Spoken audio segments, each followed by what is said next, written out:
মৃত্যু পরবর্তী আমাদের সমাজে মানুষ মরে যাওয়ার পর বিভিন্ন কিছু কুসংস্কার দেখা যায়। কথা বলুন ঠিক না বেটি? অনেক কুসংস্কার এরকম আছে না?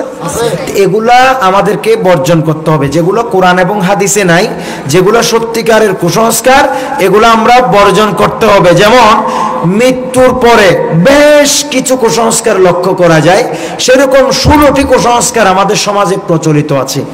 আপনাদের এই সমাজেও থাকতে পারে। আজকে থেকে এগুলাকে আমরা নোট করব, কোরআন এবং হাদিসের উপর আমল করব। সবাই বলেন ইনশাআল্লাহ। তো সেরকম কুসংস্কার কি? নাম্বার 1 হলো মৃত ব্যক্তির কাপড় পরলে নাকি হায়াত কমে যায়। তখন কি করে? মৃত ব্যক্তির কাপড় গুলো কিন্তু আবার ফেলে দেয় না, ও ফকির মিসকিন আসলে দিয়ে তো হায়াত তুমি তোমারটা কমে গেলে ফকির মিসকিনটা কি বাড়বে নাকি? তো তুমি নিজে পড়ো না, নিজের হায়াত কমে যাইব, ও ফকিরটা মারি বলতেছে কত আগে মরিছে। কথা বলুন, এরকম আছে না আমাদের সমাজে?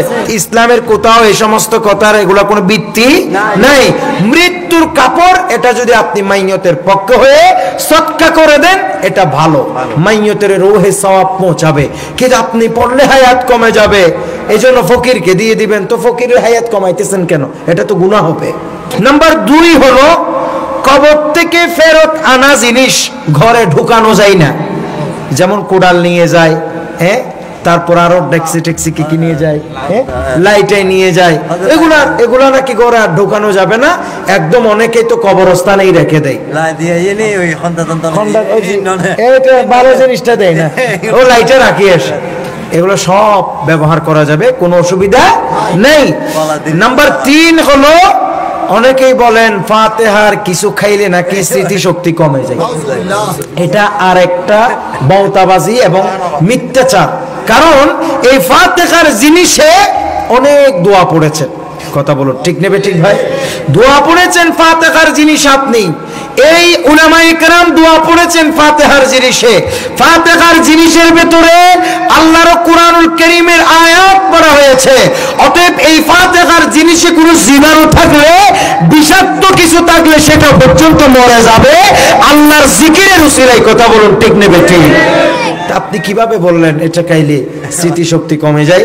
এটা একটা অবান্তর কথাবার্তা, এরকম কথা ইসলামে নাই। নাম্বার 4 হলো মৃত্যুর দাফনের পর মাইয়তকে দাফন করতে গেলে মরা মানুষ দেখে আসলে মরা ঘরে আর ঢুকতে দেয় না, গোসল করতে হবে। কয় গোসল করতে হবে কেন ভাই? উনি কি এত পবিত্র? নাউজুবিল্লাহি মিন যালিক। মুসলমান কখনো অপবিত্র হয় না, মুশরিক অপবিত্র হয় বলে কুরআনুল কারীমে আল্লাহ তাআলা বলে দিয়েছেন ইন্নামাল মুশরিকুনা নাজাসুন। আল্লাহ পাক বলেন মুশরিকরাই অপবিত্র, কিন্তু মুসলমান অপবিত্র নয়। অতএব কোন মাইয়তকে গোসল করাইলে, কোন মাইয়তকে দেখতে গেলে, কোন মাইয়তকে দাফন করলে আপনার ওযুও ভাঙবে না, গোসলও করতে হবে না। সবাই বলুন সুবহানাল্লাহ। অনেকে ঠিক বলছেন, অনেকে বলে তাবিজ দিলে নাকি মাইয়ত দেখতে গেলে তাবিজের গুণ চলে যায়। তো যেটার গুণ চলে যায় এটার যোগ করে দিবেন। গুণ তো কখনো কমে না, গুণ তো বাড়ে না, গুণ তো বাড়বে। এটা আমি বুঝলাম না, গুণ বলে কমে যায়, গুণ কখনো কমে না, গুণ সবসময় কি হয়? বাড়ে। অতএব এগুলো নাই কোরআন হাদিসে। 5 নম্বরে হলো মৃত ব্যক্তির গোসলের স্থানে 40 দিন পর্যন্ত বাতি জ্বালাইতে হবে। এরকম আমাদের সমাজে আছে না নাই? এখানে যে বাতি জ্বালানো হয় এরকম কোন নিয়ম, কোন রসম কোরআন এবং হাদিসে নেই। বরঞ্চ এটা যদি অহেতুক জ্বালানো হয় তাহলে এটা অপচয় হবে এবং এতে গুনাহগার হবে। অতএব অপচয়কারীকে আল্লাহ পছন্দ করেন না। নাম্বার 6, মৃত্যুর ঘরে 4 দিনের দিক সব জিনিসপত্র ধুয়ে ফেলতে হবে। একদম তাদের ঘরের পাপুস থেকে, ঝাড়ু থেকে, কাপড় থেকে, আলনা থেকে, খাট থেকে, ব্যাগ বিছানা সব নাকি ধুয়ে ফেলতে হবে। এগুলো সব কুসংস্কার, এগুলি কোরআন হাদিসের কোথাও নেই। নাম্বার 7 হচ্ছে মৃত ব্যক্তির জন্য বাধ্যতামূলক ফাতিহা করাইতে হবে। আমাদের দেশে আজকে জিয়াফত করা হয়, অনেক মাইয়ত মারা গেলে 4 দিন না করা হয়, এটা ভালো, এটা ইসালে সওয়াব। কোন মানুষের জন্য যখন ইসালে সওয়াব করা হয়, আল্লাহর ফেরেশতারা গিয়ে ওই ইসালের সওয়াব মাইয়তের রূহে পৌঁছিয়ে দেয়, যার কারণে মাইয়ত গুনাহগার হলে আল্লাহ তাআলা কবরের আযাবও অনেক সময় মাফ করে দেন। এরকম অসংখ্য বর্ণনা আছে। কিন্তু প্রিয় ভাইয়েরা আমার, এই ইসালে সাবাব 4 দিন ফাতিহা কিংবা মাইয়তের জন্য জিয়াফত, এটা কোনো ফরজ কাম নয়, এটা আবশ্যকীয় কাজ নয়।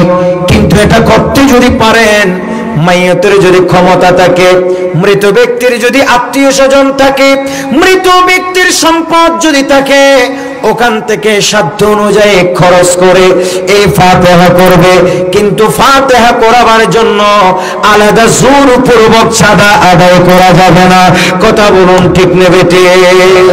অনেক জায়গা আছে ফাতিহার জন্য চাঁদা কালেকশন করা হয়, মানুষকে জোর করে বসানো হয়, দাফন করে আসছে সবাই গুল করে বসে গেছে, তুমি 10,000, তুমি 20,000, তুমি 30,000, নট করার সুযোগ নাই, ইজ্জত সম্মান সব তো খাবে।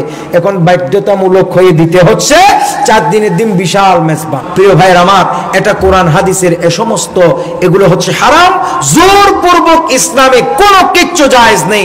আল্লাহ তাআলা একথা কোরআন কারীমে স্পষ্ট বলে দিয়েছেন, লা ইকরাহা ফিদ-দীন, দ্বীনের মধ্যে কোনো কিছুতেই জোর জবরদস্তি নাই। আর নিজের ইচ্ছায় কেউ যদি স্বইচ্ছায় কিছু কাউকে না দেয়, তাহলে এটা ইসলামে জায়েজ নাই, এটা জায়েজ নাই, এটা হালাল হবে না কোনোদিন। কথা বলুন ঠিক নেবে? অতএব এরকম করে যারা ফাতিহা কোরআন 4 দিনের দিন আবশ্যক মনে করেন, এটা অনুচিত। তবে কেউ কোনো আত্মীয় স্বজন, ছেলে মেয়ে কিংবা আত্মীয় স্বজন, নিকট আত্মীয় স্বজন অথবা মৃত ব্যক্তির রেখে যাওয়া সম্পদ থেকে ফাতিহা করাইলে কোনো অসুবিধা নেই, বরং মাইয়তের জন্য এটা ভালো। কিন্তু আরেকটি দল আছে, ফাতিহা নাকি কোরআন হাদিসে নেই, এটা আরেক মুসিবত।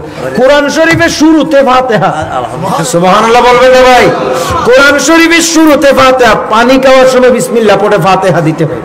আরেক ফিতনা কি? 4 দিন না নয়, 5 দিন না। শুনেন, যে কোনো ফাতিহা 4 দিনেই করাবেন। 4-এর সাথে ইসলামের অনেক সম্পর্ক আছে।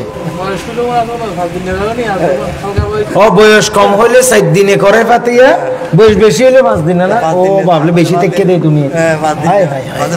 এগুলা কুসংস্কার, এগুলো ইসলামে নাই, এগুলো আমরা করব না। ফাতিহা কয় দিনের দিন হবে? 4 দিন। 4 দিনের 4-এর সাথে অনেক ইসলামের অনেক বরকত।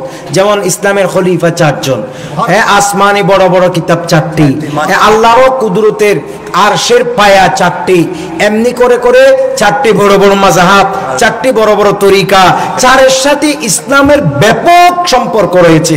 অতএব 4 দিনের দিন বুজুর্গানে দিন ফাতিহা করাইতেন।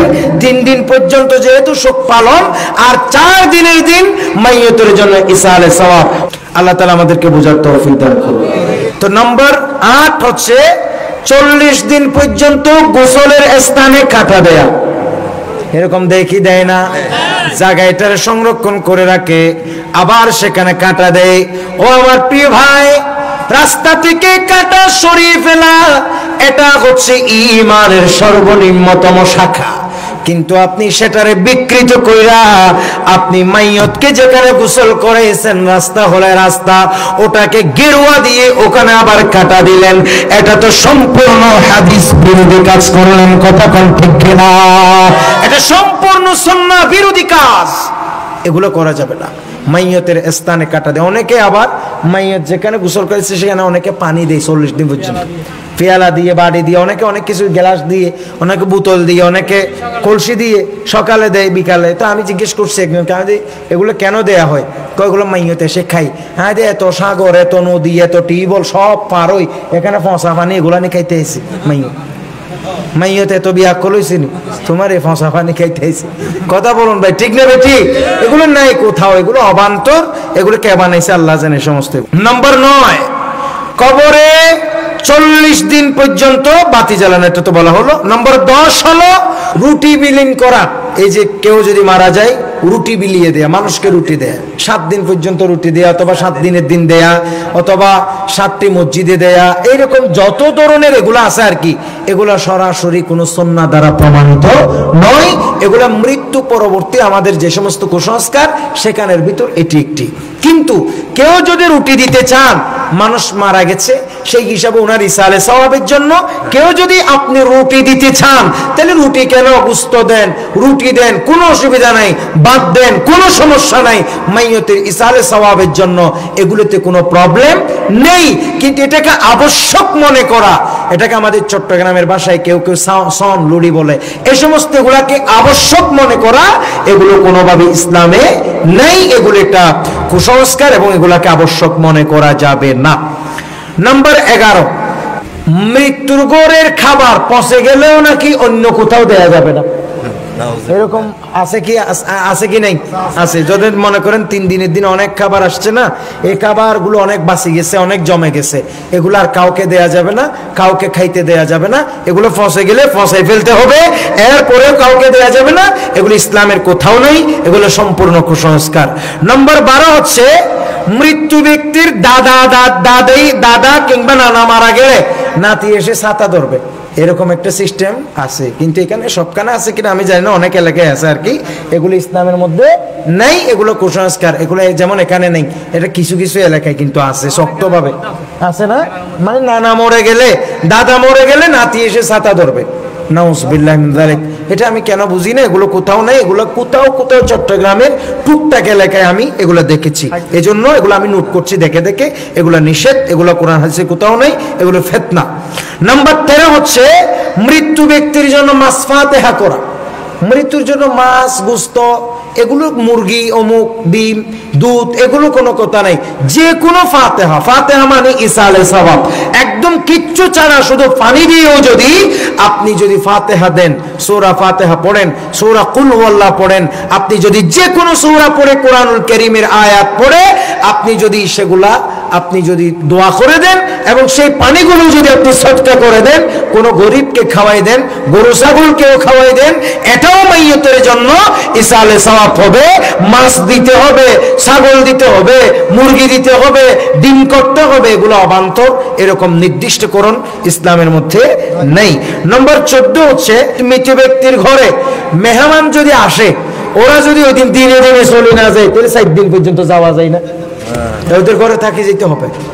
এটা আরেক একটা বড় মারাত্মক ডেঞ্জারাস, এগুলা কোনো কোথাও নাই, এগুলা করা যাবে না।